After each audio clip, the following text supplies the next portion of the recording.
ലോകം ആജ്ഞാപിച്ചിരുന്ന ഒരു കാലത്തു നിന്നും ലോകത്തെ കൊണ്ട് കാര്യങ്ങൾ കേൾപ്പിക്കുന്ന ഒരു കാലത്തേക്ക് ഭാരതം വളർന്നിരിക്കുന്നു. ആഗോള രാഷ്ട്രീയത്തിന്റെ ദിശ നിർണ്ണയിക്കുന്ന സാരഥിയായി ഇന്ന് ഇന്ത്യ മാറിയിരിക്കുകയാണ്. വൻ ശക്തികളുടെ ഭീഷണികൾക്കോ സമ്മർദ്ദങ്ങൾക്കോ വഴങ്ങാതെ രാജ്യത്തിന്റെ ആത്മാഭിമാനത്തിനും താല്പര്യങ്ങൾക്കും മുൻഗണന നൽകുന്ന നയതന്ത്ര സ്വയംഭരണമാണ് നവഭാരതത്തിന്റെ ആയുധം. ആഗോള വേദികളിൽ ഇന്ത്യ ഇന്ന് വെറുമൊരു ശബ്ദമല്ല, മറിച്ച് ലോകമുറ്റുനോക്കുന്ന ഒരു തീരുമാനമാണ്. റഷ്യ ഉക്രൈൻ യുദ്ധത്തിന്റെ പശ്ചാത്തലത്തിൽ പാശ്ചാത്യ രാജ്യങ്ങൾ ഏർപ്പെടുത്തിയ കടുത്ത ഉപരോധങ്ങളെയും സമ്മർദ്ദങ്ങളെയും തള്ളിക്കൊണ്ട് റഷ്യയുമായി ആഴത്തിലുള്ള സ്ട്രാറ്റജിക് ടൈസ് നിലനിർത്താൻ ഇന്ത്യക്ക് സാധിച്ചു.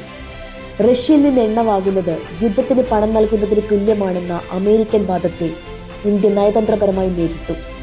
ഇതിന്റെ ഫലം കണക്കുകളിൽ വ്യക്തമാണ്. 2021 ഇന്ത്യയുടെ ആകെ എണ്ണ ഇറക്കുമതിയുടെ വെറും 2% മാത്രമായിരുന്ന റഷ്യൻ വിഹിതം 2025 പ്രതിദിനം 21 ലക്ഷം ബാരൽ എന്ന റെക്കോർഡ് നിലവാരത്തിലേക്ക് എത്തിച്ചിരിക്കുന്നു.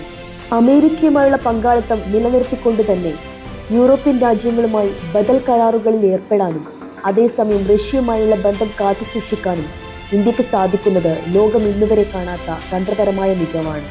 ആഗോള ശക്തികൾക്കിടയിൽ വളരെ ആത്മവിശ്വാസത്തോടെ നിലയുറപ്പിക്കുന്ന ഇന്ത്യ അന്താരാഷ്ട്ര നയതന്ത്രത്തിൽ പുതിയൊരു ബാലൻസിംഗ് ആക്ട് എഴുതി ചേർക്കുകയാണ്.